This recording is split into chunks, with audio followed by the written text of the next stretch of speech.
Géné, bonjour et bienvenue. Vous êtes sur Europe 1. Et aujourd'hui, pendant 2 heures, vous allez pouvoir écouter, j'espère apprécier, Caroline Diamant, Patrice Lecomte, Jean-Luc Lemoyne, Jérémy Michalak et Philippe Gueluc. Bonjour.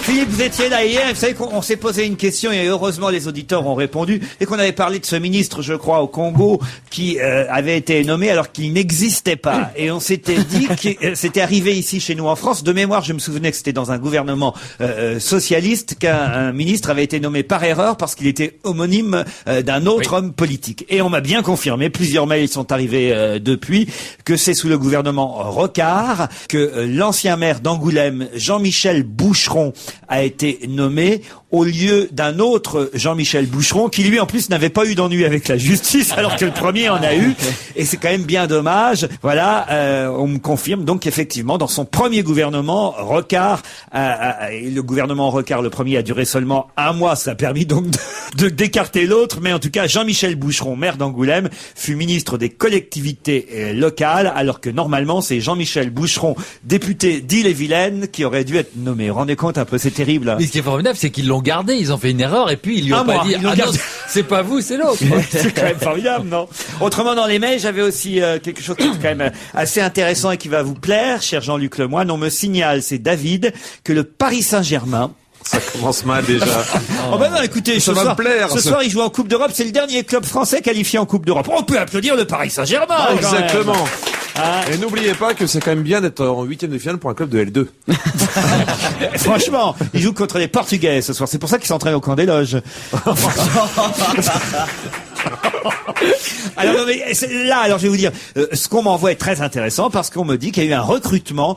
Le Paris Saint-Germain vient de s'offrir. Alors, on n'a pas le montant du transfert, hein, mais ils viennent d'engager le PSG, le conducteur de l'autocar de l'équipe du Havre. Et pourquoi ça? Ah, ça je sais pas, mais je vous dis que c'est vrai en plus. Hein. Ah, c'est pas une blague. C'est un rapprochement entre nos villes. Laurent. Alors je ne sais pas, mais l'auditeur me dit peut-être parce que le conducteur de l'autocar de l'équipe du Havre connaît mieux les parcours des chemins pour aller au stade dans les équipes de division 2.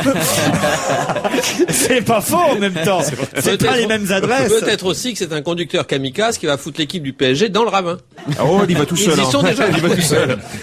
Allez, j'ai des questions que j'ai préparées. Vous avez peut-être vu ou regardé ou revu depuis dimanche. Évidemment, l'intervention du président de la République était très attendue, qui annonçait son départ définitif de l'Élysée. Ça a été diffusé à 20h sur toutes les chaînes. Mais à 20h09, très précisément, que s'est-il passé pendant l'allocution du président qu'on n'avait jamais vu jusque-là? À 20h09 précise. Au cours de l'allocution, oui. On a vu quelque chose qu'on n'avait jamais vu. Exactement, monsieur Lecomte. Et vous auriez dû, vous, particulièrement y être sensible. Il a fait une entrée de chant. Non, ça c'était au début, c'était à 20h, effectivement. Et une sortie de chant, alors. C'était assez original, puisque on le voyait arriver, contrairement à Giscard qu'on a vu partir comme ça, mais lui on le voyait arriver côté droit, effectivement. Mais c'est de cet ordre-là. Là, c'est dans la réalisation. C'est mieux que ça encore. Il arrivait. C'est dans la réalisation, voilà pourquoi je me tournais vers Patrice Il est parti Lecomte. avec un fondu enchaîné. Non, de toute façon, il y avait un trucage. On sentait qu'il est sur un fond vert ou un fond bleu. Non, le drapeau bougeait tout le temps derrière, ça a failli m'hypnotiser et m'endormir. C'est vrai? Non, c'est pas ça. Mais dites-moi, c'était pas la fin à 20h09, hein, il faut le dire. Mais quelle heure ce qui est bizarre, parce que vous dites, il entrait. On est à 40 secondes de la fin à 20h09. Vous dites, il arrivait par la droite, il entrait, il arrivait de la droite, ce qui est normal. Oui. Et il se mettait au centre de l'image. Oui. Est-ce que c'était pas un message subliminal vers BRU? Allez savoir. À 20h09, on est à 40 secondes de la fin, il dit quelque chose de très précis et il se passe. On entend le régisseur qui dit, plus que 40 secondes. On a vu l'image qui se fermait comme dans les dessins animés. That's all folks. Non, c'est pas dans ce qu'il a dit, c'est dans l'image. Ce qu'il a dit était important évidemment à ce moment-là, mais était appuyé par quoi? Un petit coup de zoom avant pour resserrer. Excellente réponse de Patrice Lecomte. Trop fastoche pour lui.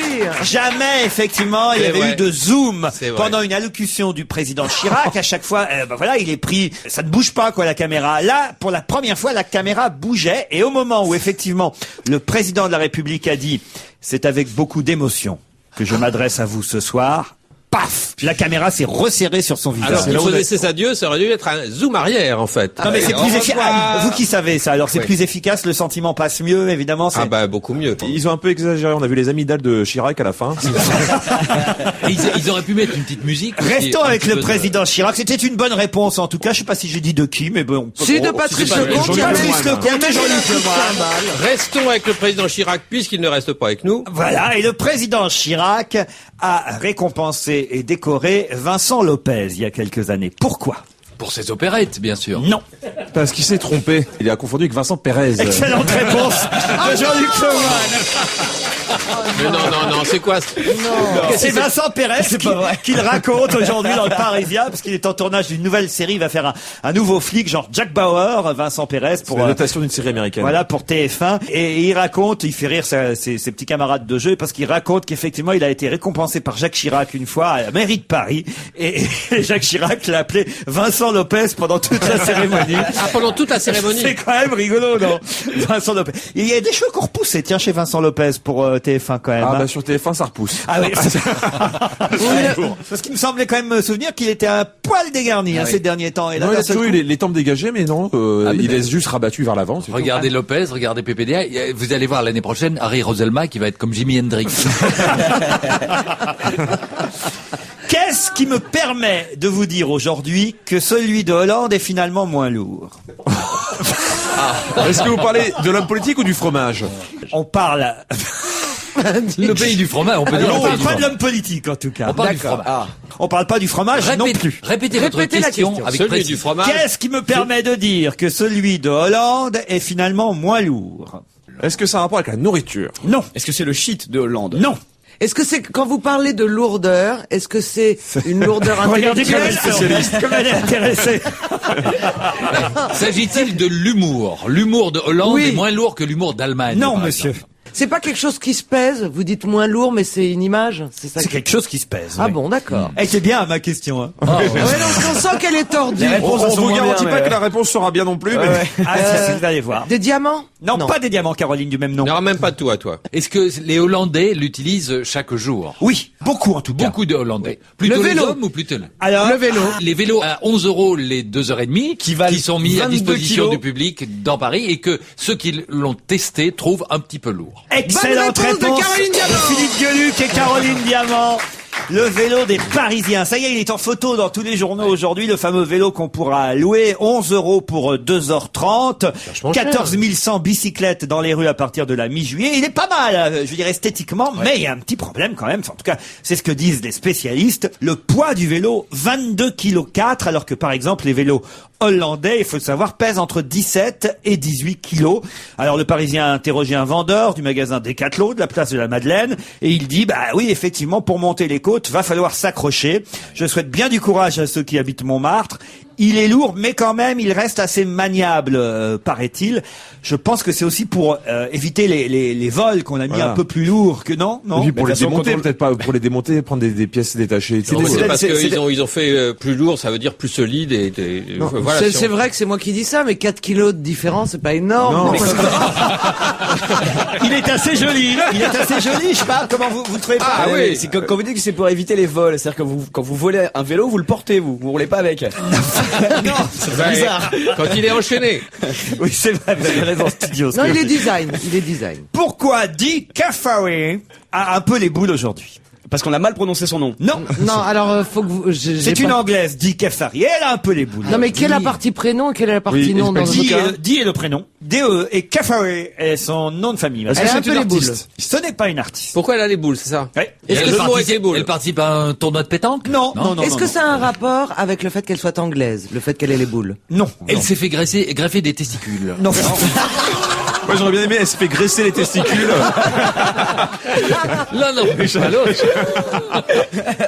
Messieurs, Ne il est partez 16. pas sur les boules. J'aurais pu dire. Oui, Et il est d'ailleurs, énervé. ça aurait même peut-être pu vous aider un peu plus. J'avais dit pourquoi Dick Caffaré est un peu amer aujourd'hui. Ah, mais, ou un peu nerveuse. A little bit nervous. Yes. Mais souvent Alors, parce qu'elle si est vous dites petite. amère, c'est un rapport Ah, avec oui. le sucre. Voilà, elle a bu du Schweppes.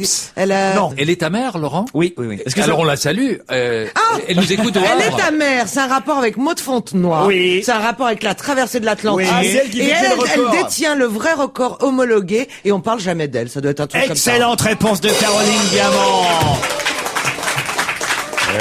Âgé de 33 ans, Kafari Amiel, 178 jours seulement pour réaliser cet exploit l'an passé, en faisant le vrai parcours homologué du Tour du Monde à l'envers, c'est-à-dire en passant par les deux hémisphères. Ah bon, j'ai cru que c'était avec la tête sous l'eau. Et pas uniquement en faisant le parcours, franchement. Ah oui. Oh, alors la Maud Fontenoy, qu'elle vient de me le dire en face qu'elle a fait le Tour du Monde à l'envers. Hein? Parce que théoriquement, le Tour du Monde, si je ne m'abuse, c'est 40 000 kilomètres, le tour de la Terre. Si on le fait à la hauteur de l'équateur. Parce que si vous descendez de plus en plus, c'est de plus en plus court. On va rester en Angleterre avec Patricia Tubrham, qui a 68 ans, qui vient d'écrire un livre, mais un livre qui lui a posé quelques problèmes, puisqu'elle vient d'être condamnée à 250 heures de travaux d'intérêt général à cause de ce livre, cette mamie de 68 ans. Est-ce qu'elle a écrit des horreurs sur la famille royale? Non. C'est comment cultiver du shit. Excellente réponse de Jean-Luc Lemoyne. Mais c'est pas possible. Mais comment tu sais ça, toi? Je ne sais pas, c'est tombé comme ça. Vraiment. Je vous accorde la bonne réponse parce que c'est tout à fait proche de la réponse. C'est pas tout à fait ça, mais c'est vraiment ça quand même. Parce que Patricia Tubrham, 68 ans, a écrit un livre qui s'appelle Mamie mange du cannabis. Et elle a expliqué que l'herbe l'aidait à lutter contre sa dépression. Elle verse non pas du sucre dans sa tasse de chocolat chaud, mais de la poudre de cannabis faite maison. C'est sa recette pour être toujours de bonne humeur. Il va pas rester beaucoup d'héritage, j'aime mieux dire. Et elle a dû passer devant le tribunal en Angleterre qui l'a condamnée à 250 heures de travaux d'intérêt général. Mais elle est en douille. Si elle avait pas écrit le bouquin, finalement tout irait bien. Ah bah oui, mais elle voulait donner sa petite recette à tout le monde, quoi. Elle a laissé dans son testament cette andouille. Moi, ma grand-mère, elle me faisait des clafoutis. La grand-mère, elle fait des gâteaux au shit, c'est bien. Moi, les cartes opium. Ouais. Pourquoi la femme de ménage employée par la société Crystal Service a-t-elle été licenciée? Parce qu'elle avait mal fait le ménage. Oh non. Non, ce serait Mal, trop on peut pas facile. dire ça. Elle l'avait Trop pas bien. fait. Trop bien fait, oui. Trop bien fait. Elle avait même nettoyé le balai et les... Non, elle a, et les dû, serpillères. elle a dû aspirer des choses qu'elle n'aurait pas dû aspirer. Ça va vous intéresser Ah, particulièrement, vous, Caroline. Pourquoi elle a aspiré un zizi? Ça va pas? Oh là Moi, excusez-moi, mais Qu'est-ce qui lui arrive? moi je quitte l'émission. J'aurais dit, elle a fait une liposuction avec son aspirateur. Elle a aspiré des graisses. Oui, voilà. Elle pense tout de suite à une bite. Ah non. Non, je sais, elle a fait... Excusez-moi. Ce qui prouve qu'elle a dû essayer. On l'appelle le Karcher de la pipe. Non, Non, mais ça, elle a la marque Karcher, elle a passé la marque Karcher depuis 3 jours fait savoir qu'ils en ont marre Oui. que les hommes politiques utilisent leur nom, que ça leur donne une mauvaise image. Ben voilà, Caroline, elle au moins, elle donne une bonne image de Karcher. La fellation Karcher. Est-ce qu'elle faisait le ménage dans une société qui fait le ménage dans les bureaux? Dans des bureaux. Dans les bureaux. Quel bureau? Dans les bureaux de Canal+. Non. Et puis, avec toute la poussière qu'elle avait aspirée, elle a vendu le truc à Cherchez, si je à dis, Pablo Escobar. évidemment que ça intéresse Caroline. Dans des bureaux d'une Radio. D'une joaillerie. clinique de chirurgie esthétique. Dans une joaillerie, elle aspirait des diamants. Dans les bureaux de Weight Watcher. Dans des gros bureaux. Non. Elle a travaillé où, Caroline, avant de nous connaître? Dans une Dans une maison de disques. Dans une maison de disques. Elle a jeté toutes les maquettes. Alors, pas des maquettes, mais des diapos, des négatifs, des photos. Les de photos. Polnareff. Je sais, les photos de Pascal Obispo avec des cheveux. Non, pire que porte-balises. pire que Polnareff. Les Beatles. Les biches, j'ai failli le dire. C'est facile, hein. Ah, bande de salauds. Vous êtes à l'affût d'un moindre erreur de ma part. Des Beatles, excellente réponse de Caroline Diamant et Jean-Luc Lemoyne. Rendez compte, cette pauvre femme de ménage. Elle balance à la poubelle une série de vieilles diapos et de négatifs des Beatles. Les clichés datés de 1963 avaient été réalisés pour la sortie de l'album Please, Please Me.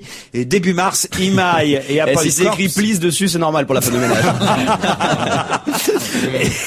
Et en tout cas, Imaï, la société de disques, a poursuivi Crystal Service, la société de nettoyage, a réclamé 700 000 livres de dommages et intérêts.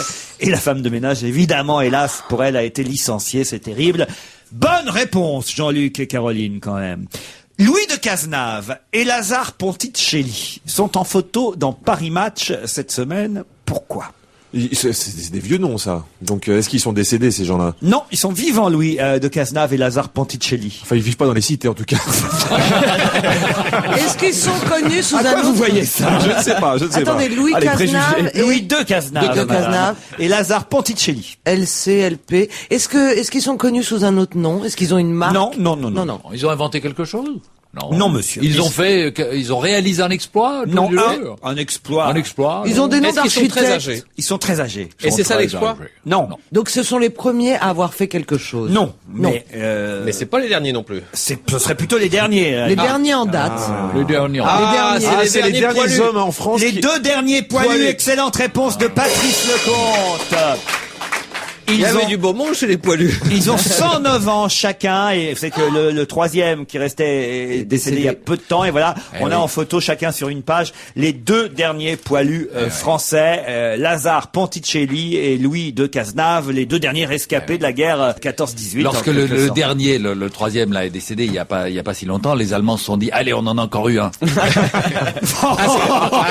Associé plus de deux. Quand on pense qu'en plus, Lucie Aubrac est morte hier, Oui, c'est une hécatombe. Je vois les photos des poilus là, mais ils se sont épilés depuis. Vieux Luc. C'est que dimanche, ça va être le retour de la Formule 1, évidemment, pour tous ceux qui aiment le sport. Avec des nouveaux pilotes, parce que Alors voilà. les vétérans sont partis. Enfin, le vétéran. Mais oui, Et les poilus sont morts. pourquoi va-t-on faire un peu plus attention puisqu'il y a quand même de nouveaux pilotes. Parmi tous ces pilotes, il y en a 23 en tout, je crois. Eh bien, parce que le mari de Maud Fontenoy va faire la course à l'envers. Non, parce que En marche arrière. comme ils sont sur certains sont très jeunes, sur certaines Formule 1, il y aura un petit A.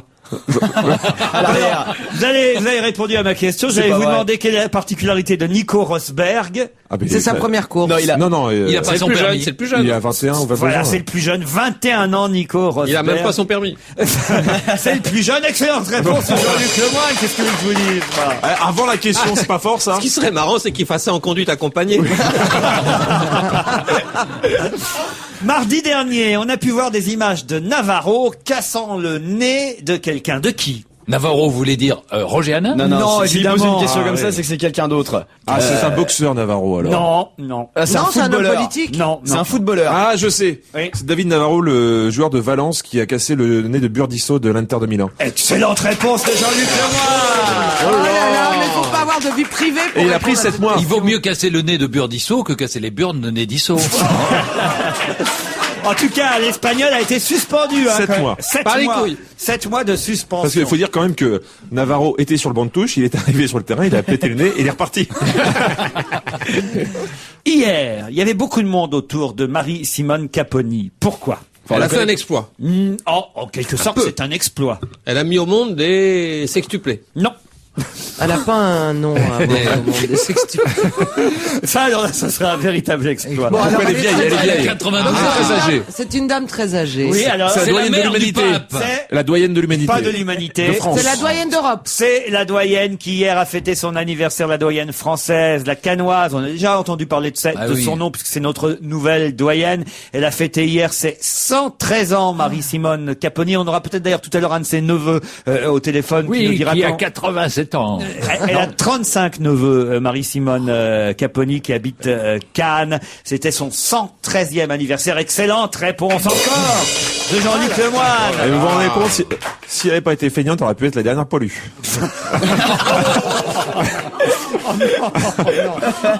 Non, faut arrêter là. Non, c'est l'humour de cette émission a des limites quand même, je le dis. Je suis d'accord avec vous. Qu'est-ce qui arrive J'en de prends terrible à Boris Eltsine et son épouse Il est sobre. et surtout qui est terrible pour leurs enfants? Il divorce. Non. Il s'agit bien sûr de Boris Eltsine, l'ex-président de... Bien sûr, vous vérifiez de la tout Russie, maintenant. oui, bien sûr. Ils se les remettent reconnaît plus. ensemble. Ils sont ensemble, mais voilà, Naïna, voilà. Alors- Naïna, c'est le nom de sa femme, hein, c'est pas une marque de soviet périodique.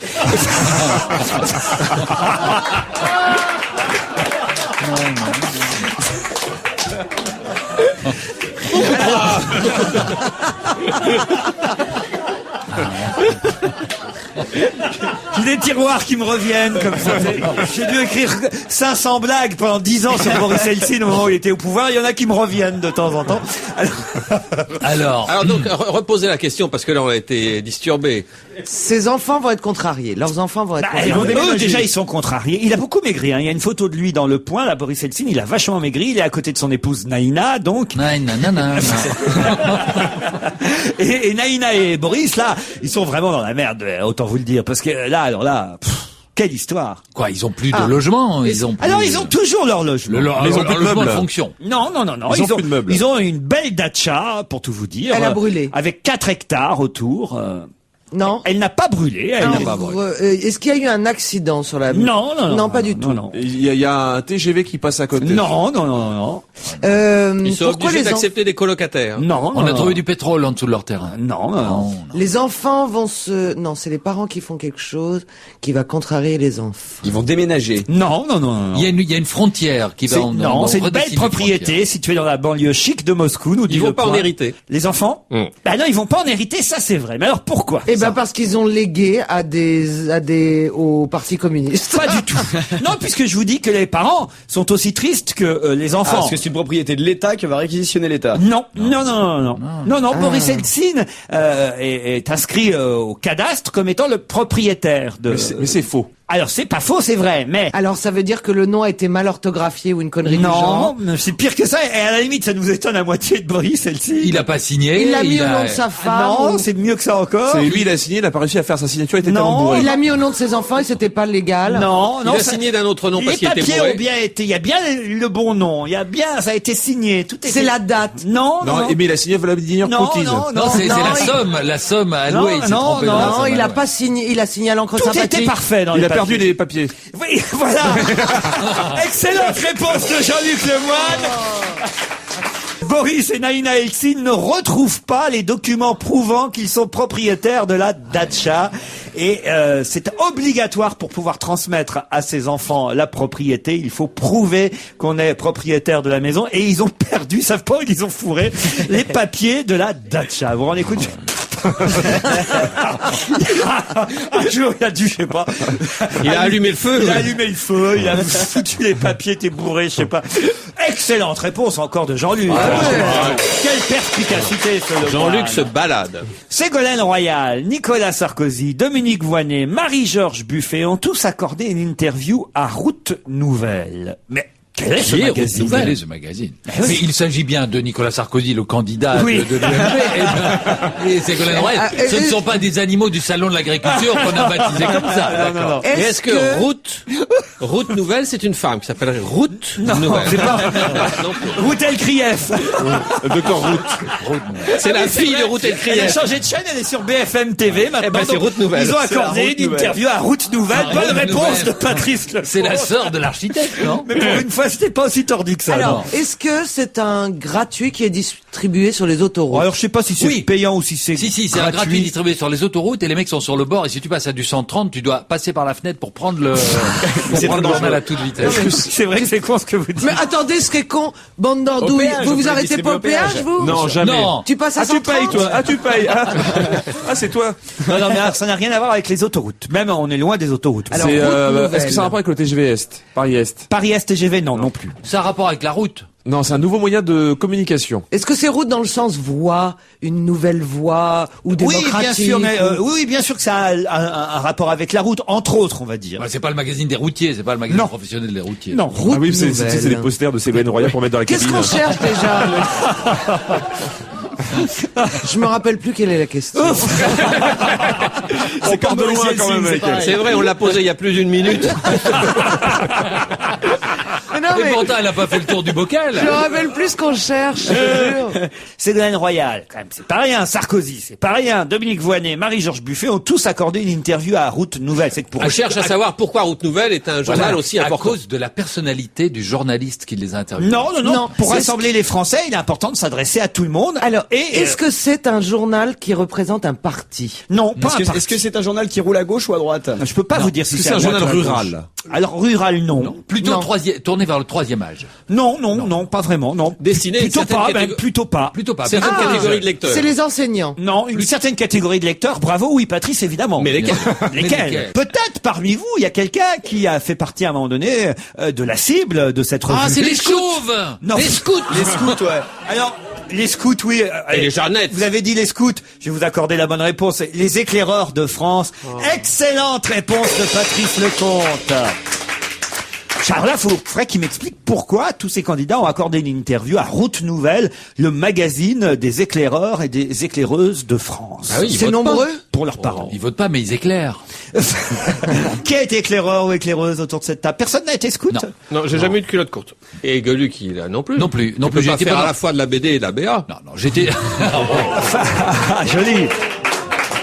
J'étais toujours prêt, mais j'ai jamais fait partie d'une association. 43%, c'est le score atteint par Ségolène Royal au premier tour, 29% pour Nicolas Sarkozy, selon un sondage. Mais un sondage fait où et auprès de qui? À Sciences Po. Pardon? Dans Route Nouvelle. Non, à Sciences Po. Non. À l'étranger, dans le courrier international. Pour savoir qui est... Alors c'est à l'étranger. C'est mais à l'étranger. où?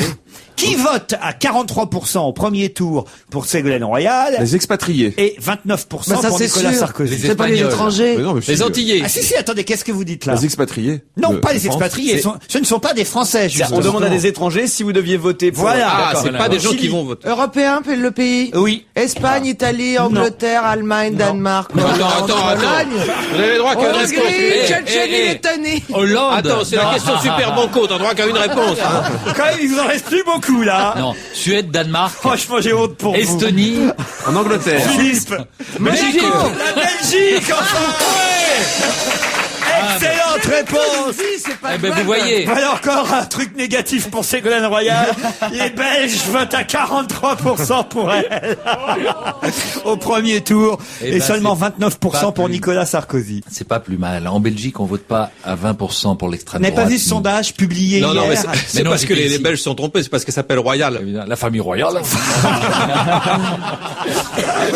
Alors là, je vous emmène un peu plus loin, puisque le pays, vous allez vous en doutez évidemment tout de suite, c'est le Japon. Et si je vous dis que monsieur Keiichi Kashiwagi, Moi, je dis, il a trop de pruneaux. monsieur Keiichi Kashiwagi a dû faire des excuses à la télévision publique japonaise, vous allez me dire évidemment pour quelle raison. Son slip de sumo a craqué. Mais ça travaille, hein. Attends, C'est terrible. Mais il pense qu'à ça. Mais que le printemps, ça fait rater un Le mail. poids et le sexe. Vous avez pas une question sur le poids du sexe? Parce que là, elle peut se balader, hein, je veux dire. Je me souviens qu'au tout début des grosses têtes, il y a de ça 25 ans, sur une radio concurrente, quand cette émission existait encore, il y avait toujours Jean Lefebvre. Vous vous souvenez de Jean Lefebvre? Qui disait, est-ce que ça a un rapport avec le sexe? C'était un running gag, c'est-à-dire toutes les 3 secondes. Et ben voilà, on a retrouvé notre nouveau Jean Lefebvre, c'est Caroline Diamant. Alors, Le fait est qu'est-ce que que j'en j'aimerais fais pas là de mon être, Keiichi Kashiwagi, moi? Hein? C'est une vedette de la télévision. Alors, une vedette, non, parce que lui, en personne, je pense pas qu'on le voyait si souvent que ça à la télévision, mais là, Son épouse. non. Il est producteur d'une émission de télé. Producteur, indirectement, c'est un mot un peu... D'accord. Il a pas mordu quelqu'un? Non. ou non. Ça n'arrive jamais chez nous, ça, hein, je dois dire. Ça a un rapport avec le riz. Non, ça... Est-ce que non. c'est, par exemple, genre, un directeur de l'information? Alors, de l'information, indirectement. Un directeur oui. De la Des météo. programmes. Il a annoncé un ouragan qui ne s'est pas produit ou le contraire. Alors, de la météo. Alors, écoutez, je vais oui. déjà vous accorder la moitié d'une bonne réponse, Philippe. Gueluc. Mettez-moi un demi-coup de cymbale. Voilà. Alors, non, là, c'est effectivement, Kiki. le directeur de la météo, on va dire météo Japon, comme il y a météo France. Ouais. Il a annoncé qu'il allait faire un week-end magnifique. Les gens Non. sont allés sur la Non, plage. non, non, parce que ça Non, arrive il en ne fait France. que, il rigole pas. Non, Il vous avait dites que annoncé ça 14 degrés, il a n'arrive fait pas chez 13. Non, ce que je dis qui n'arrive pas chez nous, c'est que la météo s'excuse. On n'a jamais vu après une erreur faire des excuses. Il a fait des prévisions qui sont pas avérées. Faut dire que là, pour les Japonais, c'est assez important quand même, parce que lui, il avait tremblement de annoncé. terre Non, La mousson. non, c'est ça qui est assez rigolo, c'est que c'est pas une catastrophe, ça. C'est pas si, nous, ça va pas nous paraître si grave que ça. Il avait dit que le mont Fuji serait visible à l'œil nu et il était dans le brouillard. Il a annoncé un ouragan, mais il s'est trompé de nom. Non, je vous dis que ça n'est pas lié à une catastrophe ou à... Il a dit qu'il faisait 14 degrés, il a fait 12. Non.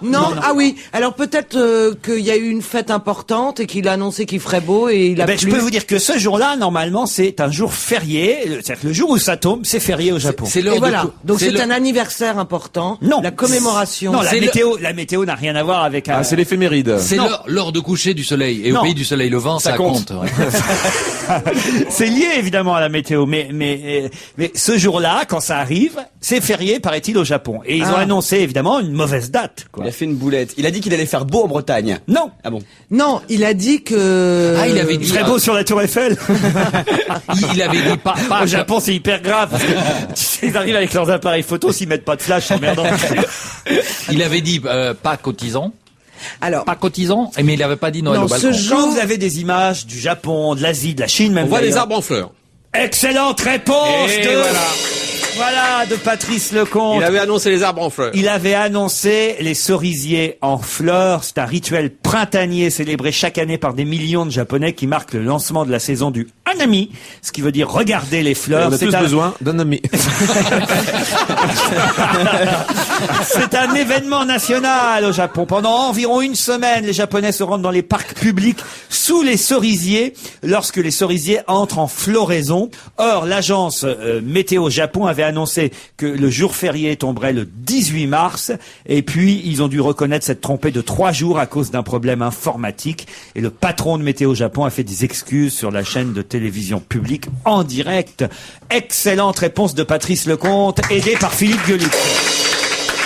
Mais ça serait bien que ça se passe en France, là. Ils seraient moins arrogants, les présentateurs météo. Alors hier, dans ce petit village d'Ille-et-Vilaine, je vous emmène à Saint-Jean-sur-Couesnon. Vous ne connaissez pas Saint-Jean-sur-Couesnon? Pas bien. Ah ouais.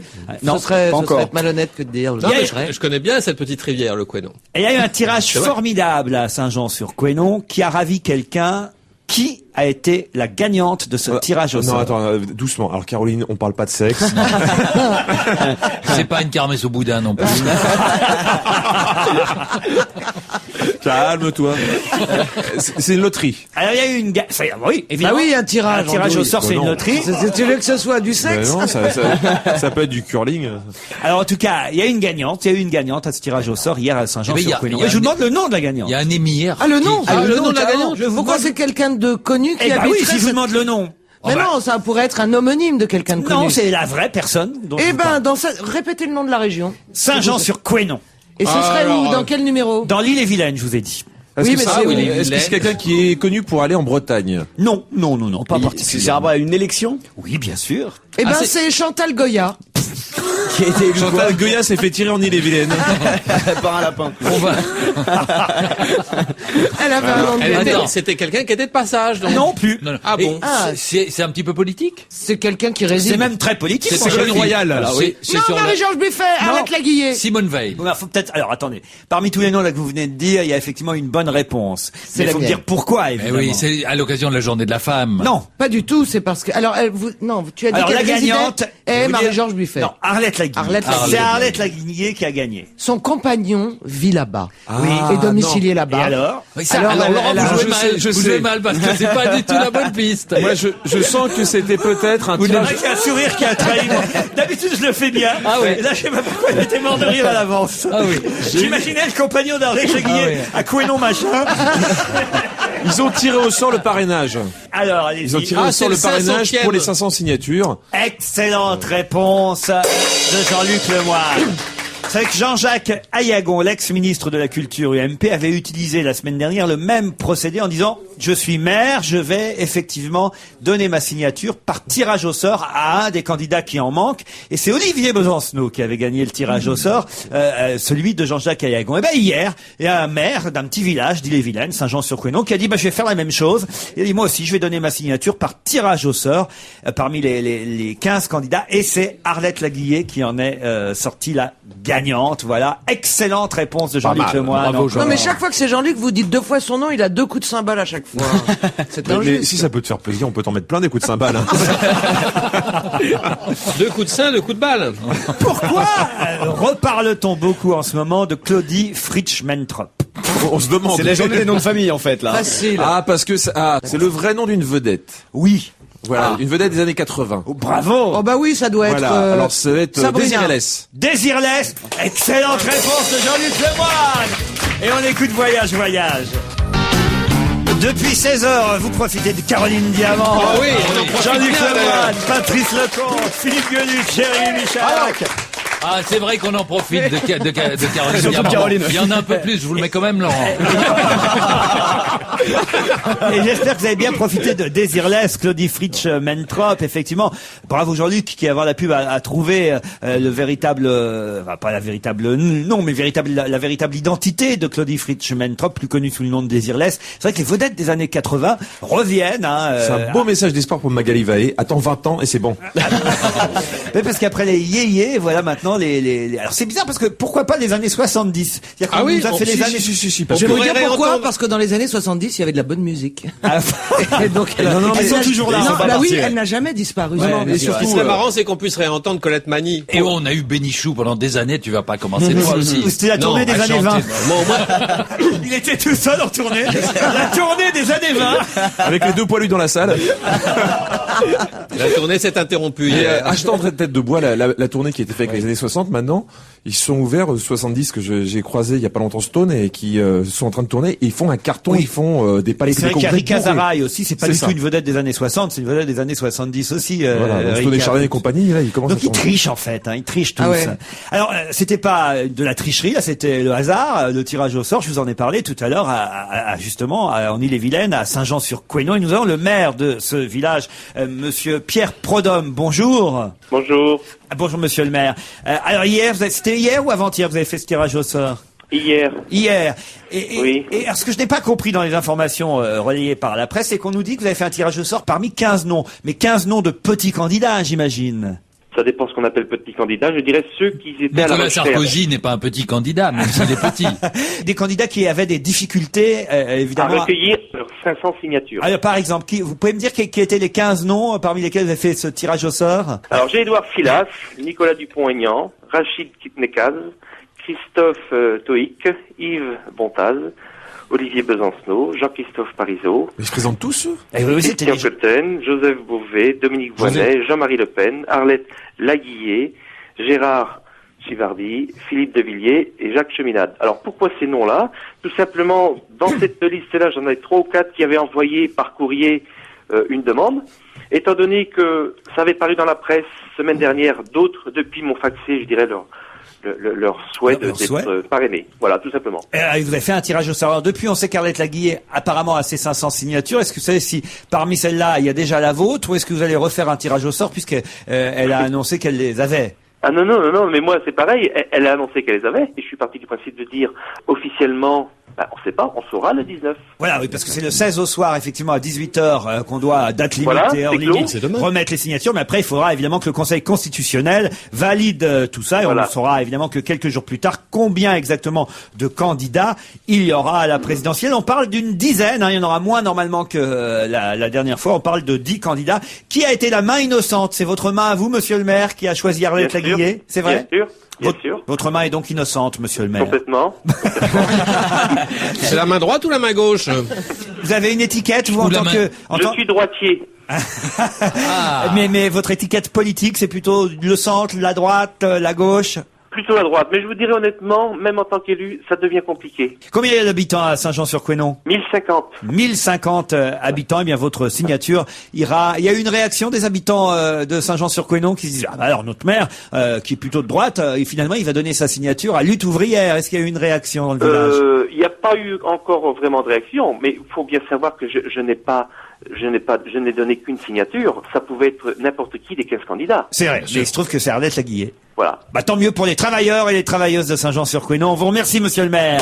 Je vous en prie, allez, au revoir.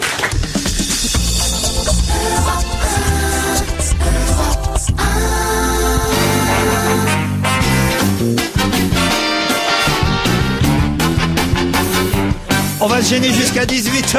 Il nous reste 5 minutes. Ou 6 avant le flash. Jérémy Michalak, ça m'étonne pas de vous. Vous êtes intéressé au Salon du X. C'est quand je me suis intéressé au Salon du X, parce que le Salon du X s'intéresse pas à moi. Donc oui, il a bien fallu que je fasse ça. C'est quand le Salon de l'érotisme? C'est ce week-end. Ah, c'est ce week-end, vous allez y aller alors? J'ai pas reçu mes invitations encore, malheureusement. Donc. Caroline a un stand, il paraît. Hein. Non, elle est à l'accueil cette année. On l'appelle Titine. On l'appelle Titine, c'est la première vache cochonne. Cette année, Caroline est le chapiteau. Oui, enfin, vous savez que les candidats à la présidentielle ont parcouru les allées du Salon de l'Agriculture la semaine dernière. Et là, je me suis intéressé au Salon du X, effectivement, qui ouvre ses portes ce week-end.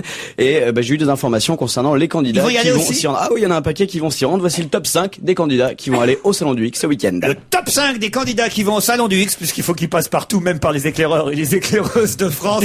Numéro 5. Numéro 5, c'est Arlette Laguillet qui va animer le stand échangisme. Et bah oui, quand on est communiste, on est pour le partage des bourses. Numéro 4. Sur le stand Sadomaso, entre les cagoules en cuir et les strings à clous, il y a José Bové qui viendra défiler avec ses nouvelles menottes. Numéro 3. Alors si vous cherchez Ségolène Royal, vous pourrez la trouver sur le stand Cunilingus. Oh non. C'est une idée de Jack Lang. Numéro 2. Nicolas Sarkozy qui viendra présenter un vibromasseur à son effigie. Non. Il est petit, nerveux et connaît bien son boulot à l'intérieur. Numéro 1. Et enfin, numéro 1, c'est Cindy Lee, la candidate du Parti du Plaisir, qui profitera de l'événement pour dévoiler son nouveau slogan de campagne. Après manger des pommes, manger des glands. Ah, c'est le fruit qui est au bout de l'arbre. C'est terrible. C'est d'un goût. Ah, écoutez, c'est le salon de l'érotisme. Oh, dites, faites pas votre mijaurée. On vous a vu chez maman, vous, hein. On la connaît l'histoire maintenant, hein. Gueulu quand même. Hein. Non. Vous êtes déjà allé au salon de l'érotisme. C'est que Doc Gynéco a été pendant longtemps le parrain du salon. Il était le médecin de garde. C'est officiel, ouais. En cas de blessure. Il y a eu aussi, je crois, l'année dernière, je sais pas. Evangélie. Cette année, je sais pas qui sont les parrains. Rocco Siffredi. Mireille Mathieu. Mireille Mathieu. Ouais. Un moment d'absence. Et vous allez y aller, Caroline? Non, je n'y suis jamais allée et je ne vous cache pas que je n'ai aucune idée de ce qu'on peut y trouver, en fait. Moi, j'ai des idées, si vous voulez. Mais je vais pas tout vous dire maintenant. Je me demande aussi ce qu'on trouvait, tiens, les cambrioleurs chez Mazarine Pinjot, juste avant le flash. Je voudrais revenir à l'actualité politique un peu plus sérieuse. On imagine que c'est politique quand même, parce que c'est quand même pas par hasard qu'il y a eu ce fric-frac, comme le titre Le Parisien ce matin, chez la fille de l'ancien président François Mitterrand, dans le 11e arrondissement de Paris. Et on nous dit que c'est la loi des séries qui continue pour les proches du PS, puisque la conseillère socialiste de Madame Ségolène Royal, Sophie Boucher-Peterson, avait elle aussi été victime d'un cambriolage. Il y en avait eu un au mois d'août dernier au domicile de François Hollande et Ségolène Royal à Boulogne, dans les Hauts-de-Seine. Donc ça fait déjà 3-4 fric-frac comme ça qui ont lieu parmi l'entourage socialiste. Alors Mazarine Pinjot, elle est pas vraiment proche de Ségolène Royal en même temps, mais quand même sont 3 ordinateurs, une caméra numérique, un appareil photo qui ont disparu. Alors, est-ce que vous pensez que ça peut être lié à la campagne électorale, vous, tout ça? Des paparazzi belges. Quoi? Et on va sortir dans la presse un scandale belge. C'était la fille cachée de Mitterrand. Tu vas la prendre un petit peu en retard. Oh, c'est dans François par Paul Vermus. Je me serais laissé dire. N'insinuez pas que Paul Vermus est belge, vous insultez ma nation, Caroline. Ce qui est terrible, c'est que s'il y a autant de cambriolages chez les socialistes, ils vont finir par voter à droite. Oui. C'est dingue tous ces Non, cambriolages. mais oui, mais vous dites qu'on lui a volé, on lui a volé une caméra. Oui. C'est peut-être la caméra de surveillance qu'on a volée. Et du coup, on n'a pas la bande avec la tête. Alors là, c'est les cambrioleurs qui sont belges ce coup-ci, là. Non, C'est mais- peut-être tout simplement, des gens qui Mais sont c'est un hasard. intéressés par le matériel électronique, caméra, photo, et voilà. Elle fait partie, en ce moment, elle n'est pas vraiment présente dans la campagne électorale, c'est plutôt quelqu'un qui est dans la catégorie people en ce moment, et les cambrioleurs se disent qu'il y a certainement du bon Puis pas matos. les journalistes quand même, elle fait Oui. quand même quelques émissions. Oui, c'était pas une attaque, mais je veux dire... Vous êtes dans la catégorie Popol, vous, alors? Non, mais il mais paraît bon, que Caroline Diamant a été dévalisée, on lui a pris son Minitel. j'ai toujours mon Minitel, et je m'en sers. Si vous faites des rencontres, ils doivent pas être jeunes. Allez, on se retrouve après le flash de 17h. Laurent Ruquier et toute sa bande, jusqu'à 18h sur Europe 1. On va se gêner jusqu'à 18h, toujours avec Caroline Diamant. Bravo. Jérémy Michalak, Patrice Lecomte, Philippe Gueluc, Jean-Luc Lemoyne, je vous ai parlé dans la première heure de cette émission de Madame Marie-Simone Caponi, la doyenne des Français qui a fêté hier son 113e anniversaire. Dans les journaux gratuits Métro, on voit cette dame à côté d'un de ses neveux. Elle a 35 neveux. Un de ceux-là s'appelle Patrick Lefebvre, que nous avons la chance d'avoir au téléphone. Monsieur Lefebvre, bonjour. Bonjour, monsieur Ruquier. Écoutez, alors évidemment, j'imagine, parce qu'aujourd'hui, quand on dit un neveu, on pense toujours à quelqu'un qui a un gamin, genre Riri, Fifi, Loulou. J'imagine que vous-même, vous avez un certain âge aujourd'hui, monsieur Lefebvre. Écoutez, je sais pas, vous voulez mon prix TTC ou hors taxe? Quel âge avez-vous, monsieur Alors, Lefebvre? si c'est hors taxe, 45, si c'est TTC, 71. 71 ans, voilà. Et c'est vous qui vous occupez de la doyenne des Français aujourd'hui? Je m'occupe de ma tante depuis, effectivement, 35 ans. Depuis 35 ans, elle a fêté hier ses 113 ans. Oui. Alors on sait que une des doyennes les plus célèbres a été évidemment Jeanne Calment. On souhaite à Madame Caponi d'obtenir le même niveau de notoriété parce que ça voudra dire qu'elle sera en vie. D'ailleurs, Jeanne Calment. Elle sera en vie encore pendant quelques années. Le record de Madame Calment, vous l'avez, vous, monsieur Lefebvre? Je crois que c'est 121, autant que je me souvienne. Et d'ailleurs, quand ma tante est un peu fatiguée, on lui dit, mais non, tante, on a un record à battre. Alors, encore deux présidents. C'est joli, très joli. Et comment va-t-elle? Voilà. Je veux dire, comment Alors, je vais vous faire un aveu. C'est une dame qui malheureusement a perdu un peu la vue. Elle est légèrement sourde et comme j'ai une voix qui porte, j'arrive à me faire comprendre et à me faire entendre d'elle. C'est une femme qui quand même, pour son âge, a une très grande lucidité, qui s'intéresse à tous les événements et qui, par exemple, lors du tsunami, a été très impressionnée, posé des questions, et ces pauvres gens, qu'est-ce qu'ils vont devenir, etc. Et on lui lit la presse tous les jours. Et est-ce qu'elle est fière d'être la doyenne de France? Alors écoutez, elle a répondu à un de vos confrères, ça m'est bien égal. Est-ce qu'elle est très sollicitée, justement? Est-ce que vous-même, puisque c'est vous qui, manifestement, vous Vous savez, j'ai été sollicité, y compris par des charlatans. C'est-à-dire? Eh bien, j'en ai un qui m'a téléphoné très gentiment pour me demander si j'étais le neveu, si c'était bien moi qui m'occupais de mademoiselle Caponi. Je lui ai dit oui. Il m'a dit, écoutez, nous voudrions faire une photo avec elle, est-ce que c'est possible? Alors je lui ai dit, écoutez, on est très sollicités parce que toutes les chaînes de télévision et tous les journaux du coin sont passés chez elle. Mais alors, qu'est-ce qu'il voulait lui exactement en fait? Il voulait faire une photo avec ma tante et des produits, vous savez, les produits pour prolonger la vie, etc. À base de plantes, c'est à cause de ces produits, grâce à ces produits. Mais justement, est-ce qu'elle a papaye et tout ça? Est-ce qu'elle a, est-ce qu'il y a quelque chose, une hygiène de vie? C'est la question qu'on pose à chaque fois. Particulière, parce que nous, on aimerait savoir, on aimerait continuer encore longtemps à travailler pour Laurent Ruquier. Alors, il y a 3 ingrédients. Le premier, c'est que je crois qu'elle vit dans son cadre personnel et elle m'a fait jurer ainsi qu'à mon frère que jamais on la mettrait dans un établissement autre que son domicile où elle vit seule, je vous précise. Hein. Ah, mais c'est incroyable. À 113 ans, c'est incroyable. Alors, vous avez des voisines qui s'en occupent, mais elle vit absolument seule. Et c'est au 17e étage sans ascenseur.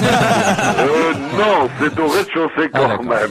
Mais vous avez l'air très en forme vous-même, je dois dire. Il y a peut-être une hérédité. Écoutez, je sais pas, il y a peut-être des gènes dans la famille parce que j'ai une autre tante qui a 95 ans, donc on lui dit encore 5 ans à tirer et puis on passera à la télévision. Est-ce qu'il y a des jeunes dans votre famille? Alors, est-ce qu'il y a des jeunes? Eh bien, écoutez, oui, il y a des jeunes puisqu'elle n'a que 112 ans d'écart avec ma dernière petite fille. Elle n'a donc, si j'ai bien compris, puisque vous l'avez appelée vous-même, mademoiselle Caponi, pas d'enfants et de petits-enfants. Non, son fiancé est mort dans les Vosges en 1917 et elle a fait partie de ce qu'on a appelé les veuves de guerre. Vous savez, ces femmes qui, par respect, elle était fiancée, ne se sont pas mariées. Alors je fais le calcul d'ailleurs parce que 2007, ça veut dire qu'elle est née en quelle année ça? 2007. 1894, elle est née le 14 mars 1894 dans la Loire.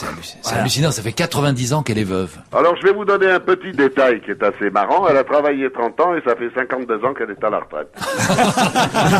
Et c'est nous qu'on paye. Partie des payeurs, hein, je vous dis. Ne me dites pas que comme Madame Calment, elle avait légué son appartement ou sa maison en viager. Ben, vous savez, là, c'est un petit peu différent. Je pense que tous les neveux, les 35 neveux, nous mettons la main à la poche pour lui assurer une vie, je dirais, décente, parce que ça mobilise quand même 6 personnes par jour. Hein. Ben, bravo, en tout cas, parce que manifestement, vous vous en occupez bien. Vous savez, c'est un engagement qu'on a pris vis-à-vis d'elle et qu'on tiendra dans la mesure de nos possibilités, bien sûr. Est-ce que, comme Madame Calment, elle projette de faire un disque? Vous vous souvenez qu'elle avait fait un disque, Jeanne Calment? Exactement. Oui. Alors écoutez, oui, elle voulait faire du rock ou on savait pas trop, ou du rap. Alors elle hésite en ce moment. En première partie de Michel Polnareff. Ben, écoutez, justement, on voulait proposer ça à un dénommé Laurent Ruquier. On ne sait pas s'il va l'accepter. Bravo, merci, vous avez beaucoup d'humour et à mon avis, ça compte aussi pour oui, ça compte parce que ma tante a manié l'humour. Je vais vous raconter une petite anecdote qui relève de l'époque où elle était bibliothécaire de la ville de Cannes. Elle confie la bibliothèque entre midi et 2h, le temps d'aller déjeuner, à un brave employé. Et arrive un journaliste parisien qui lui dit « Où puis-je trouver le mariage de Figaro ?» Et le brave type lui dit « Ah, monsieur, c'est pas ici qu'il faut aller à l'état civil. »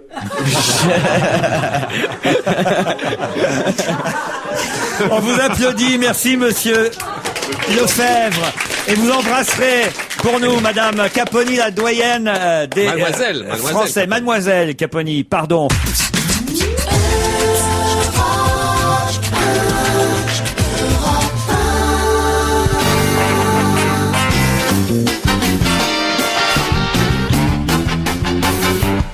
Le comte Diamant, Michalak, Gueuluc, Lemoine.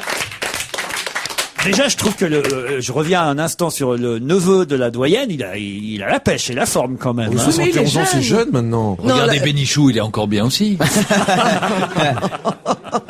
Un mot sur François Bayrou. Alors, il y a un sondage, celui qu'il avait monté d'ailleurs, hein, c'est le même sondage, parce que c'est bien toujours de comparer les mêmes instituts, c'est le sondage CSA qui d'un seul coup avait mis monsieur Bayrou au niveau de Ségolène Royal. Et puis finalement là, ils l'ont fait redescendre dans le sondage. Légèrement, il y a un petit fléchissement. Il y a un petit fléchissement. Est-ce qu'on peut se poser des questions sur la fiabilité de ces sondages, franchement? On peut se poser des questions. Non mais franchement, ça monte, ça descend. On a l'impression que aussi c'est le jeu des instituts de sondage de faire monter, parce que si c'était toujours le même, personne n'en commanderait.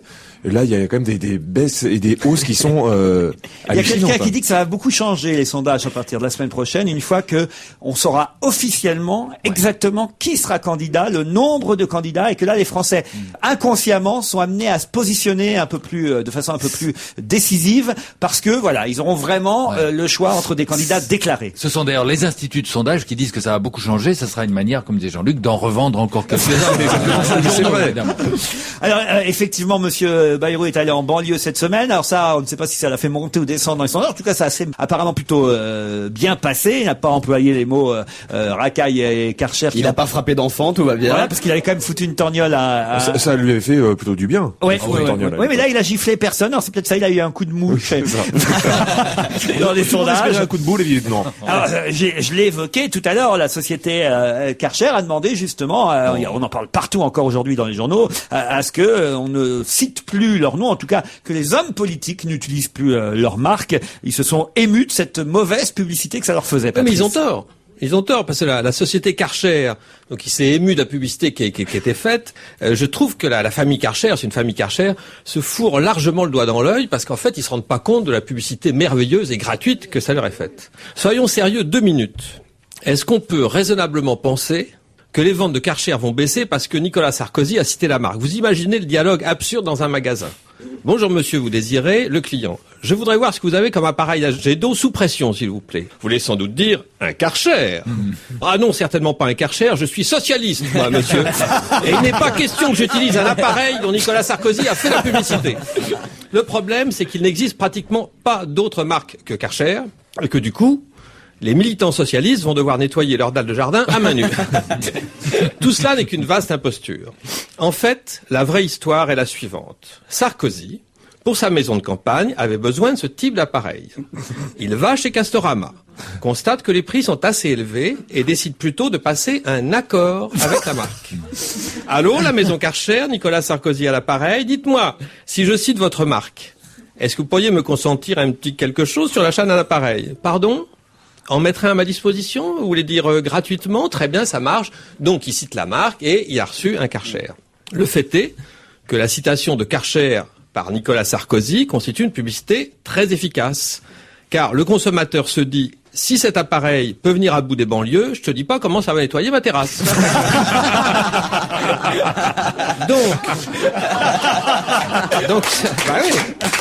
Donc Sarkozy a cité Karcher uniquement parce qu'un accord publicitaire avait été préalablement conclu entre la marque et lui. Résultat, il est aujourd'hui dans le jardin de sa maison de campagne où il peut nettoyer toute sa rocaille au Karcher.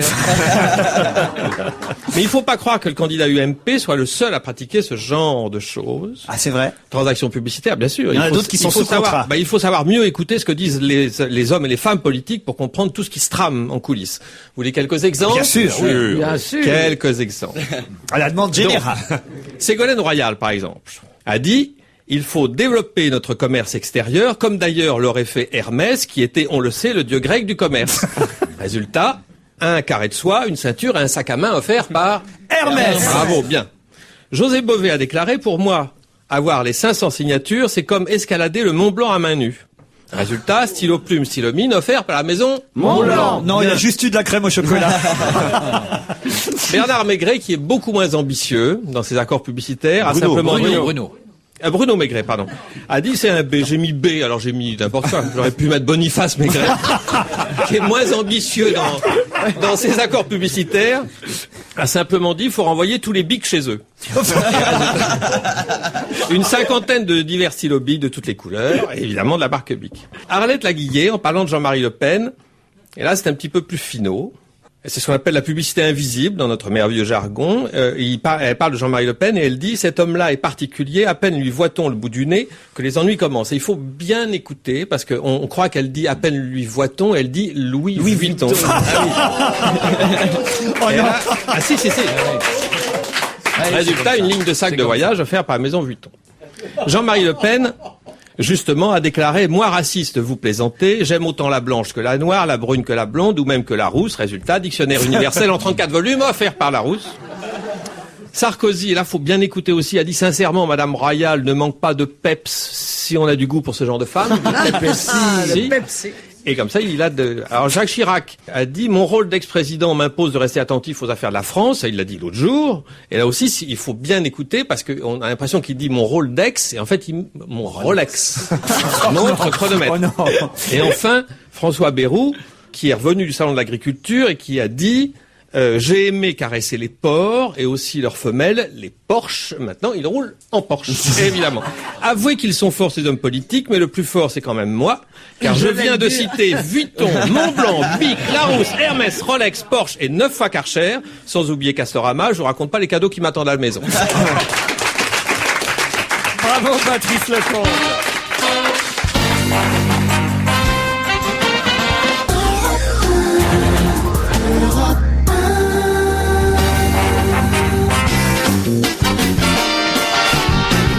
On va se gêner avec Caroline Diamant, Patrice Lecomte, Jean-Luc Lemoyne, Philippe Gueluc, Jérémy Michalak et Serge Liado, qui hier, je dois dire, a torturé nos auditeurs avec un quiz, mais vraiment, alors, très difficile. Il y avait 12 interprètes à deviner. Je crois qu'on en avait seulement trouvé 4 hier. Ça veut dire qu'il en restait 8 à identifier pour nos auditeurs. Je veux dire, on n'a pas eu les 12 bonnes réponses, mais on a quelqu'un et on va lui accorder évidemment le titre de gagnante, de vainqueur. C'est Ariane, elle s'appelle Ariane et elle a trouvé quand même 11 bonnes réponses. C'est pas mal, Serge. Oui, c'est pas mal, parce que c'est vrai qu'il y avait peut-être une ou deux grosses difficultés. En plus, c'est la seule à avoir trouvé 11 bonnes réponses. Je peux vous dire que tous les autres auditeurs ont ramé comme des bêtes. Hein. Et elle a répondu sur Internet. Oui. On a pas reçu un coup de fil d'Ariane. Non. Non, on a pas reçu un coup de fil d'Ariane. Elle a même mis du temps à trouver parce que elle a mis du temps parce qu'elle a tapé et envoyé son message à 18h42 sur europe1.fr. C'est vous dire que d'habitude, généralement, aussitôt après le quiz lancé par Liado, vers 17h40, 45, paf, on a la bonne réponse sur l'ordinateur. Là, elle a quand même mis 1 heure pour trouver les 11 bonnes réponses. Parce que surtout, elle a mis 20 minutes à trouver le numéro personnel de Serge Liado. Ah oui, c'est une solution, oui, ça. Oui. En tout cas, le point commun entre toutes ces chansons, c'était lequel? Rappelez-le, Serge. Ce sont des chansons qui ont servi pour la publicité ou bien qui font référence à des marques ou des modèles déposés. Alors, je vais vous donner évidemment les réponses au fur et à mesure. C'était donc le quiz de Serge Liado. Le revoici. La Coca-Cola Lune. C'était Dionysos le premier qu'il fallait trouver. Ça, c'était Jimmy Somerville. Quand je suis au volant de l'espace. Chanson plus bifluorée. Personne. Je ne reconnais plus personne, c'est perdu. Jean-Marie Bigard. Buvez donc, mangez toujours le grand vin de tous les jours. France Gall. J'ai jeté à la mer une bouteille de martini. Serge Gainsbourg avait été identifié hier. Martini. Yves Simon aussi. On fumait les Gauloises bleues, les beaux jours. La chaussette finale, la chaussette. Lui, il nous manquait. C'était Richard Gottener. Grand-père Beau, si t'as besoin de moi, t'as comme siffler. Renaud a été trouvé hier. Qu'est-ce que tu veux boire? Johnny aussi a été trouvé, c'est lui. Garçon.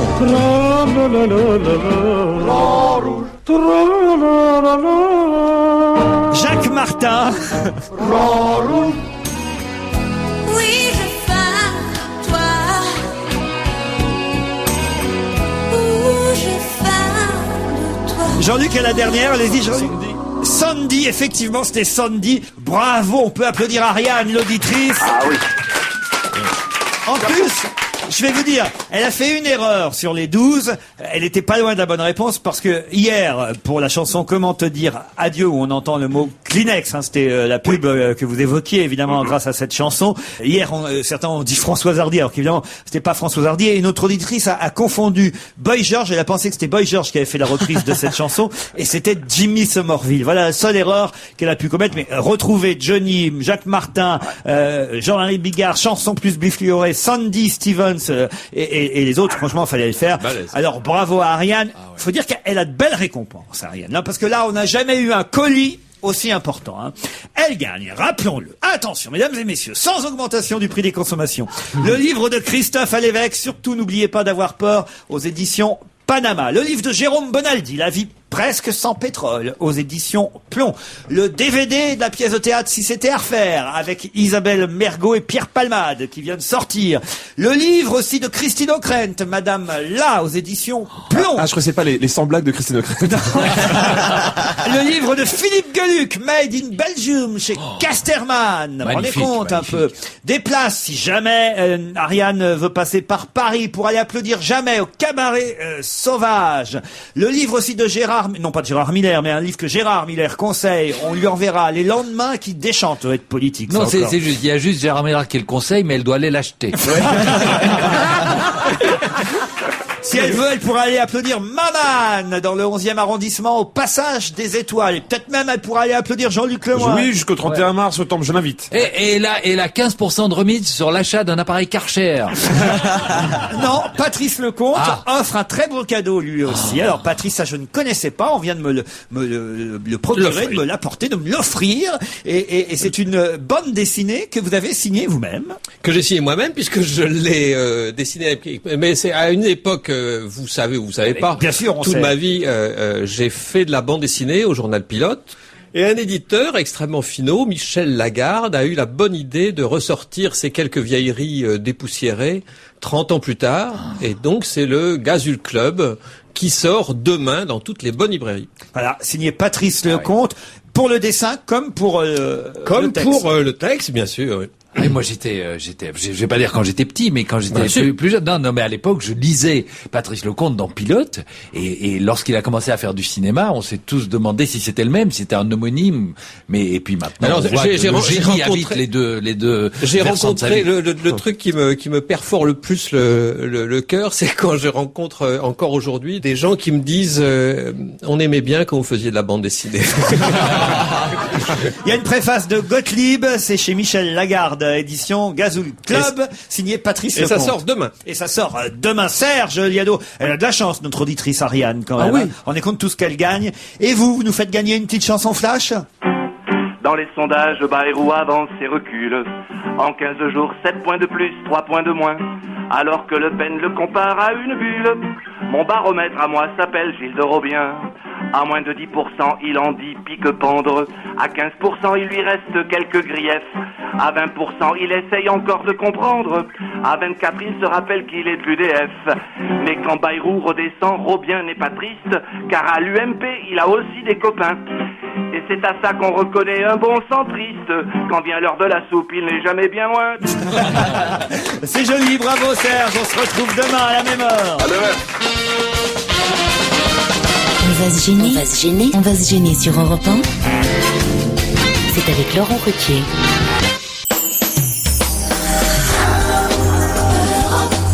Parlons-nous.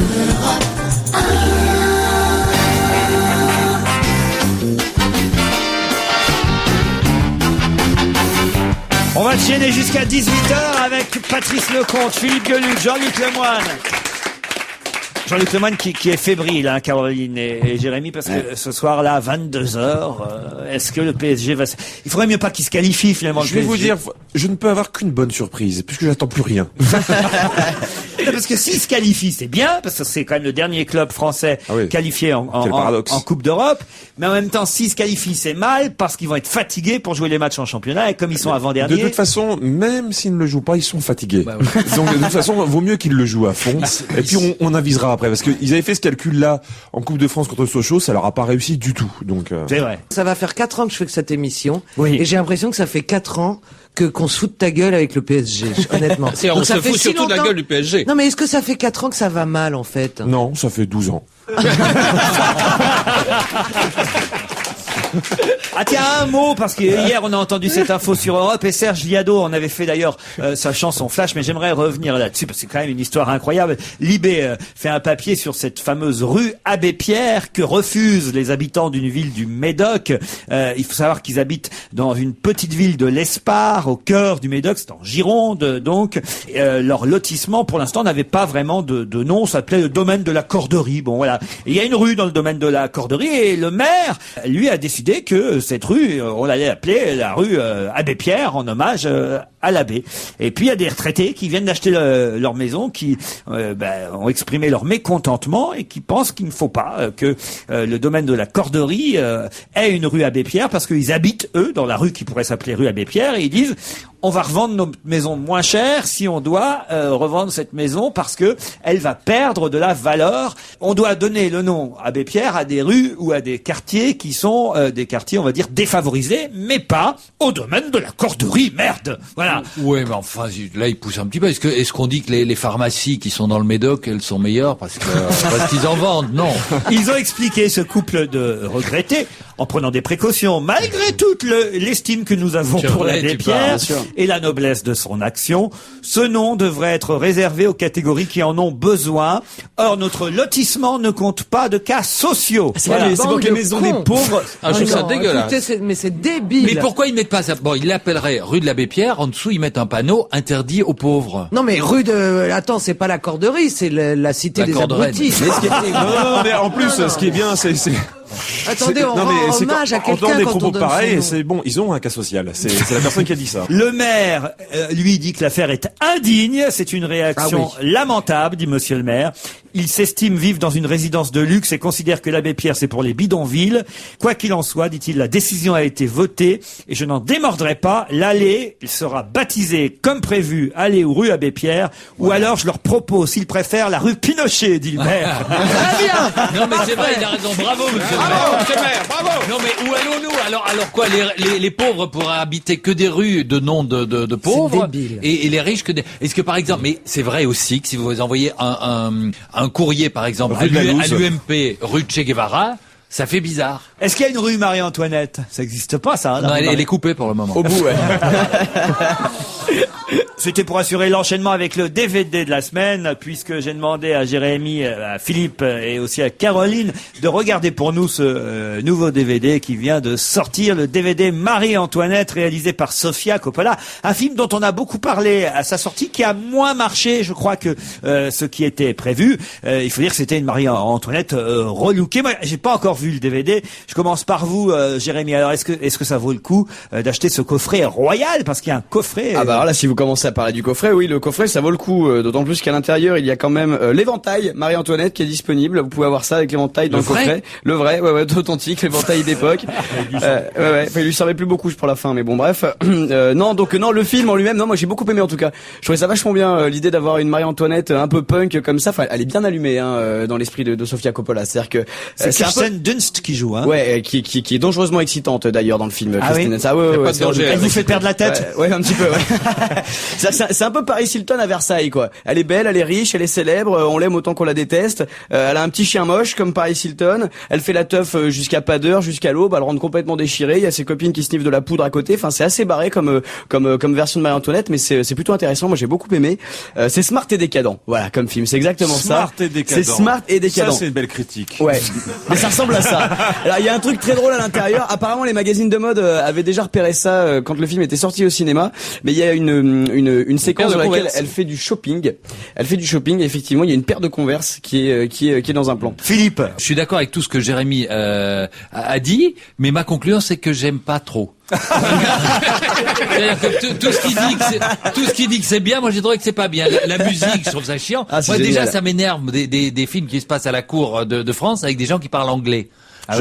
Et pourtant, je me suis obligé à regarder la version originale, comme toujours dans les films. Dans le making-of, en fait, dans le 2, parce qu'il y a un bonus, évidemment, un deuxième DVD avec bonus, dans lequel il y a le premier court-métrage de Sofia Coppola, qui est vachement intéressant, qui est une espèce de brouillon de Virgin Suicide. Et puis, il y a des making-of, on fait parler les acteurs alors c'est bon parce qu'ils sont en costume, et puis ils donnent leur avis sur les personnages. Ils disent, un tel, c'était un mec vachement bien, il n'a pas été compris comme il fallait à l'époque, etc. Et ils défendent chacun leur personnage et d'autres personnages, comme si ils étaient vraiment chargés de témoigner. C'est la défense des guillotinés, quoi. Oui, absolument. Et encore une fois, quand je vois le mec qui joue Louis XVI et qui se promène dans Versailles et puis qui présente alors donc I am the King Louis XVI and this is Versailles, my home, etc. Et je trouve que ça marche pas. Donc je ne dirais que comme Sofia Coppola à la fin du tournage, coupé. Caroline, vous? J'ai adoré. C'est vrai. Le film. Elle a des partis pris très intéressants. Sofia Coppola. Oui. Elle a une originalité incroyable. J'ai beaucoup aimé, par exemple, le fait, c'est vraiment, alors, vous allez dire, c'est débile de dire ça pour un film, mais elle a une écriture très cinématographique. Elle arrive quand même à faire peut-être 20-25 minutes de film avec pratiquement aucun dialogue au début. Et on comprend tout. Et on comprend peut-être même encore mieux que s'il y avait des échanges et des dialogues importants. Quand cette petite fille, parce que c'est une petite fille finalement qui arrive, on l'a fait se débarrasser à la frontière entre l'Autriche et la France. On l'a fait se débarrasser de tous ses vêtements, de son chien. Elle ne doit pas emporter avec elle quoi que ce soit qui ait touché l'Autriche pour pénétrer en France. On se dit, mon Dieu, à 13 ans ou 14 ans, tu vas aller dans le lit d'un pauvre inconnu. Voilà, elle nous met tout de suite dans l'espèce de désarroi qu'a dû être celui de cette adolescente. Et puis après, alors entre les gâteaux somptueux que la durée à confectionner pour le film, les couleurs qu'elle a choisi pastel parce que c'était pas les couleurs. Vous auriez aimé être Marie-Antoinette. C'est bien d'avoir placé la durée avec la Porsche et tout ça. Là, je pense que là on est au top. Honnêtement, si je devais choisir un sponsor, c'est pas celui que je choisirais. Ça pourrait s'appeler Marie-Antoinette en quelque sorte, hein, parce que c'est vrai que ça compte beaucoup quand même dans le film. Et d'ailleurs, il y a quelque chose que je n'avais pas compris dans le DVD, dans la pochette, la plaquette qu'ont envoyé les services presse pour ce film, ce DVD qui vient de sortir. C'est marqué. Alors il y a toujours les critiques et c'est marqué un film à ne pas manquer. Signé FFC. Alors, je me suis dit, tiens, pourquoi la Fédération Française de Cyclisme conseille Marie-Antoinette? C'est après que j'ai compris que c'était Francis Ford Coppola. On se retrouve après la pub.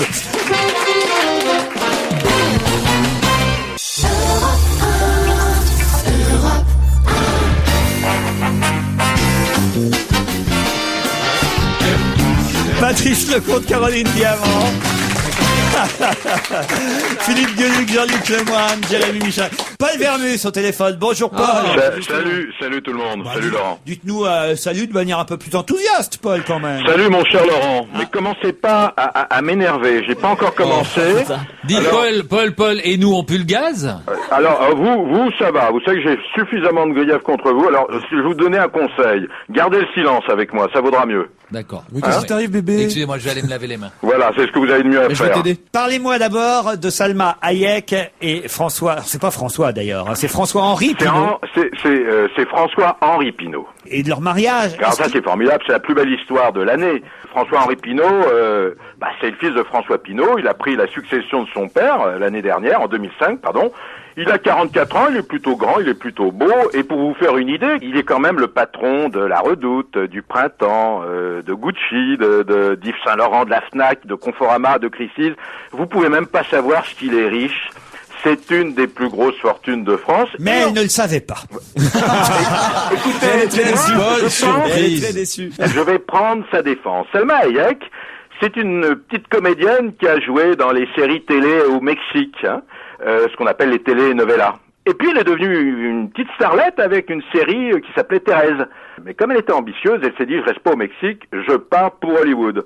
Et là, elle est partie pour Hollywood, et ça a fonctionné très vite, puisque elle a écrit et produit, vous vous souvenez, le film, elle incarne Frida Kahlo, cette femme peintre qui est l'épouse de Diego Rivera.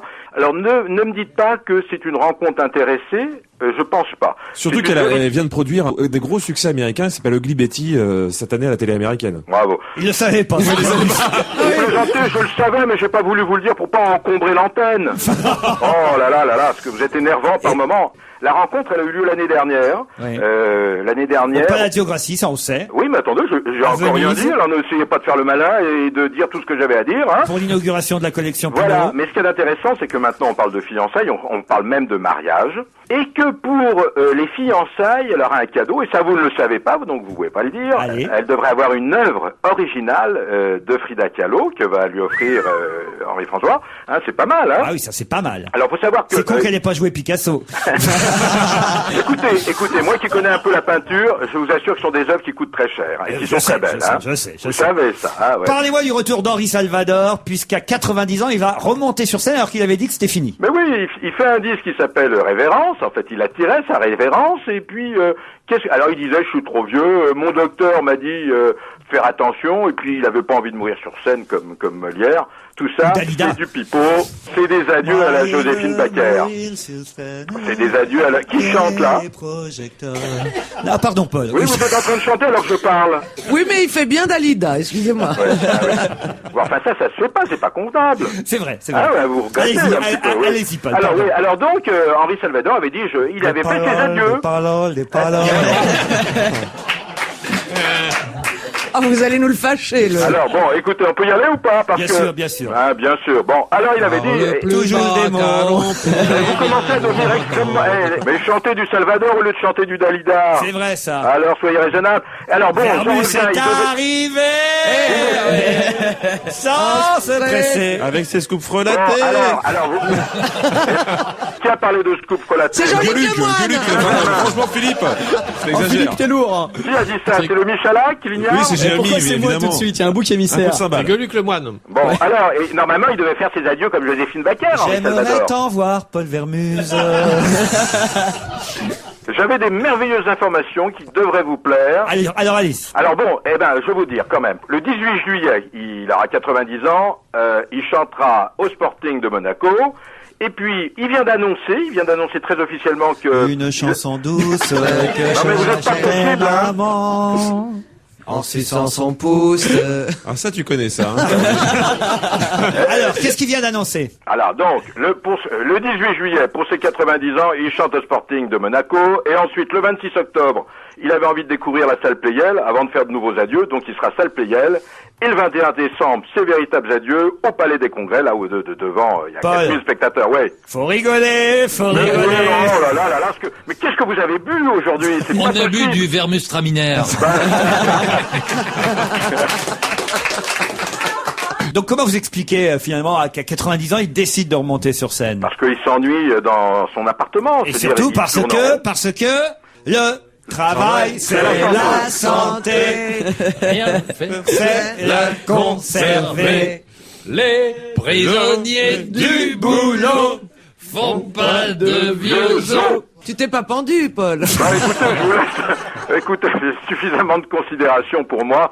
Je préfère vous écouter, mes enfants. Un mot sur le salon de l'érotisme qui intéresse tant Caroline Diamant. Alors bon, et normalement, le salon de l'érotisme aurait souhaité s'installer porte de Versailles, au salon des expositions, mais là, pas question. Ils ont donc été obligés de s'installer au Bourget, le salon de l'érotisme. C'est mieux une marque de collant pour le salon de l'érotisme. Ah oui. Ouais, surtout pour s'envoyer en l'air. C'est du 16 au 18 mars, c'est-à-dire à partir de demain. Oui, ce week-end. C'est le plus grand salon d'érotisme du monde, faut le savoir. Non. Alors l'entrée, il y a 2 parrains cette année. Il y a Rocco Siffredi et Vincent McDoom. Je sais pas pourquoi Vincent McDoom. Parce qu'il fallait un homme et une femme. Oui. Alors il va y avoir les grandes stars qui ont pignon sur rue et que vous connaissez, qui seront là en permanence, qui tiendront des stands. Alors il y a Estelle Desanges, Nina Roberts. Connaissez-vous Jean-Luc? Non. Nina Roberts, qui s'est comme ça, ce qui ressemblait un peu à Julia Roberts. Il y a la grande américaine, la star anglo-saxonne, qui est magnifique, qui est Tiffany Hopkins. Et puis les classiques. Les Françaises, Tiffany Hopkins. Je connais sur le X, lui. Tiffany Hopkins, elle est française. Vous n'allez pas me contrarier dans un domaine que je domine complètement, c'est le salon d'érotisme. Ça va maintenant. Alors il y aura Julia Chanel, il y aura Julia Chanel. Ovidie, Mélanie Cos, qui vraiment sont toutes. Je connais pas toutes ces films. Moi, j'en ai entendu parler de Mélanie Cos. Il y aura également Yvette Saint-Laurent. Non. Alors c'est interdit au moins de 16 ans. Ariel Dombal. C'est interdit au moins de 16 ans. L'entrée est 30 €, mais je voudrais quand même vous dire une chose. Il y aura la visite du doyen des acteurs du film X. Moi, je le connais très bien. Le dernier poilu. Écoutez, mais c'est du lourd. C'est Alban Sorel. C'est du lourd. Il s'appelle Alban. Ah bah oui. Alban qui ressemblait à Bernard Pivot. C'est le sosie de Bernard Pivot. Voilà. Il a fait tous les films X des années 70-80. J'étais au Club Med avec lui. Il est retraité, il vit à Monaco, il a l'intention d'ouvrir un bar. Il sera là, bien sûr. Alors on pourra voir des films tout à fait nouveaux, inédits à ce salon. Il va y avoir une version X du Pirate des Caraïbes. Ah oui. Qui s'appelle Pirate des Caraslip. Écoutez, j'ai pas le titre. Alors, en revanche, il y a un film dont tout le monde parle, c'est La Perverse et le Culbuto. Parce que c'est les titres qui sont drôles dans les films porno. Il y a aussi un autre film qui s'appelle Harry Postérieur. Je sais pas ce que ça il faut savoir que une partie est réservée aux professionnels, une partie aux amateurs. Il y aura des tas de bistrots qui vont servir, bien sûr, de la cuisine aphrodisiaque. Cuisine qui réveille les sens. Et à vous, messieurs, mesdames, ça vous ferait du bien, parce que vous parlez, vous faites pas grand-chose, je vous connais. Alors que toi... Je vous souhaite, je m'excuse de me répéter, mais je vous souhaite vraiment de tout mon cœur d'avoir ma vie affective. Oh non, c'est sûr. On va te la laisser. Je vous signale aussi qu'il y aura un espace libertin, ça c'est tout nouveau. Ah, très bien. Ah oui, alors, mais il faut réserver à l'avance, parce que ça va forcément afficher complet. Écoutez, on va vous souhaiter un bon week-end, Paul, parce que vous avez l'air bien excité à cette idée. Et on vous dit à la semaine prochaine. Et nous, on se retrouve demain entre 16h et 18h. Merci pour votre fidélité. Bye bye.